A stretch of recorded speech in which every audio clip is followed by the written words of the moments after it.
This is Autoline Daily, the show dedicated to enthusiasts of the global automotive industry. The U.S. just took two important steps to reduce its reliance on China for EV batteries. General Motors is pouring another $625 million into a lithium mine in Nevada that's run by the Canadian company Lithium Americas. The move will give GM 100% of the lithium that comes from that mine for the next 20 years. The U.S. Department of Energy has committed $2.6 billion to the project to process the lithium. And Lyten, the startup from Silicon Valley that's developing lithium-sulfur batteries, is going to build a billion-dollar battery plant also in Nevada. And remember, Tesla makes batteries in the state too. Lyten's plant will be capable of making 10 gigawatt hours of batteries. That's relatively small compared to most battery plants, which can make 3 to 4 times that amount. But it is slated to start production in 2027. That production will probably be directed at non-automotive markets, but Lyten says it will be producing automotive batteries at scale before the decade is out. We interviewed the CTO of Lyten at the battery show in Detroit last week, and you can check out that interview on our website or YouTube channel. Carlos Tavares, the CEO of Stellantis, is complaining about plunging sales in the U.S. market, which were down 20% in the third quarter. But he's actually having problems all over the world. Stellantis' sales also dropped in Canada and Mexico. They fell 17% in Europe. Maserati alone was down a stunning 60%. And in China, India, and Asia Pacific, they fell 30%. So while Mr. Tavares has been heaping scorn on his previous U.S. management team, he has a global sales problem on his hands. And in a move that is sure to infuriate the UAW, Tavares is going to add pickup manufacturing in Mexico. Stellantis already makes heavy-duty pickups and vans in Mexico, but it's expanding its plant in Saltillo to make Ram 1500s. Right now, those light-duty pickups are only made in the U.S. So here's our Autoline insight. While Mexico offers lower labor costs, no doubt Tavares wants half-ton pickups made in Mexico so the UAW can't choke off production during any future strike. We think that's the same reason why Ford moved parts of its heavy-duty truck production to Canada. It's a game of chess, which is why Ford and Stellantis made these moves to prevent a checkmate. We've reported about the troubles at Audi's EV plant in Brussels, and now it looks like the doors might have to close for good. Audi says it's been unable to find a suitable buyer for the factory and has rejected all offers it's received. VW also looked into building future models at the plant and studied different uses for it, but says it wasn't able to come up with any alternatives. But this is likely just the beginning. Last month, Volkswagen warned that it may have to close factories in Germany for the first time in its history.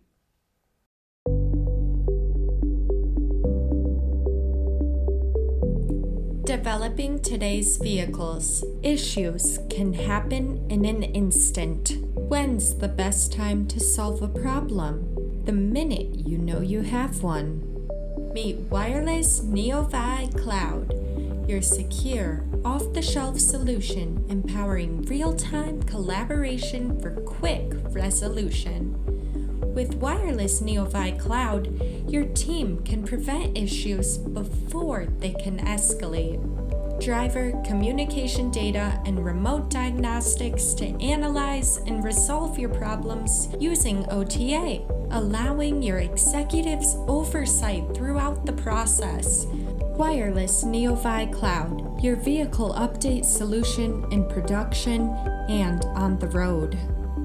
Intrepid Control Systems, driven by your data.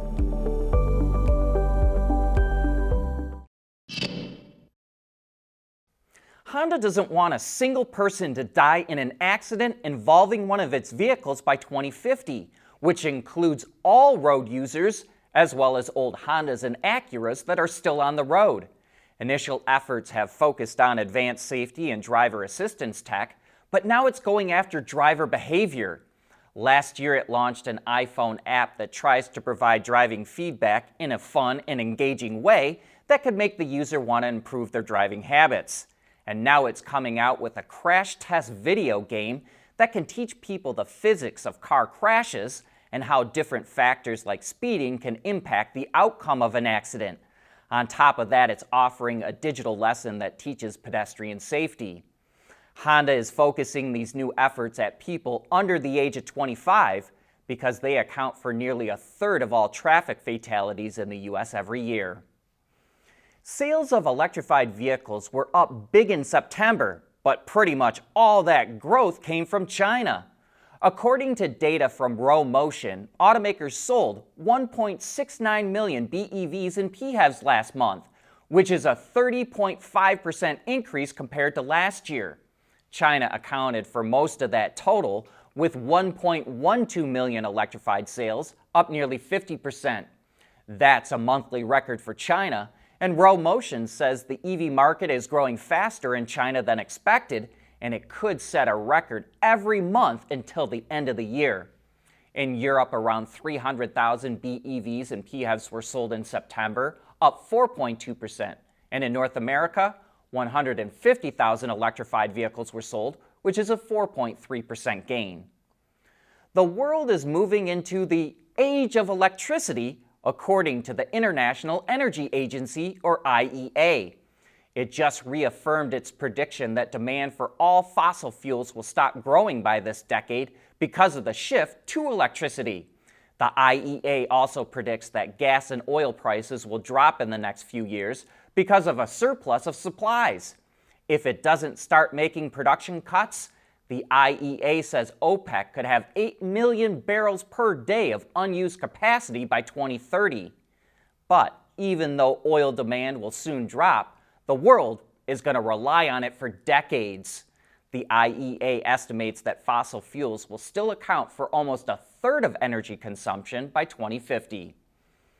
Automakers face up to 16 billion euros in fines for missing CO2 targets in Europe next year.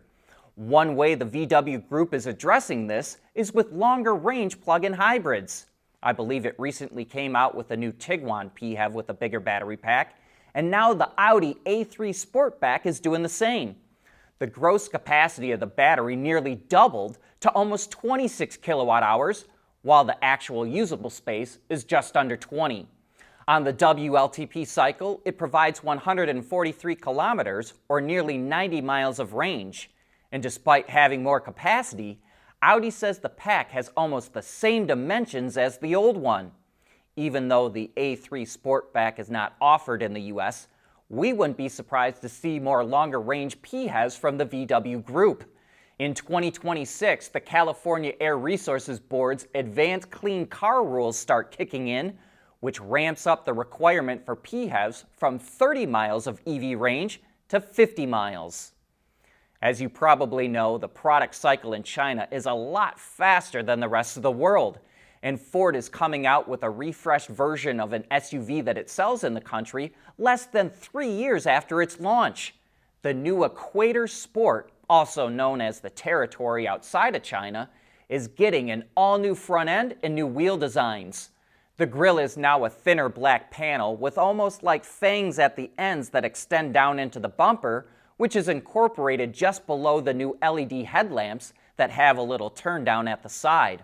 The model is powered by a 1.5-liter EcoBoost engine paired to a 7-speed automatic transmission, but it's also supposed to get a plug-in hybrid setup that uses a CATL battery pack. And that brings us to the end of today's show. Thanks for making Autoline a part of your day.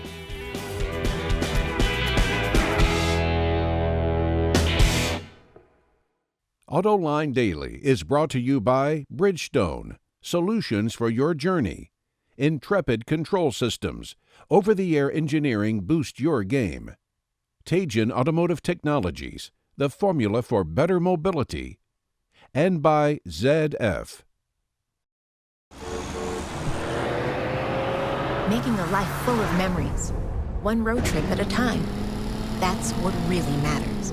Bridgestone Weather Peak Tires, with a 70,000-mile limited warranty.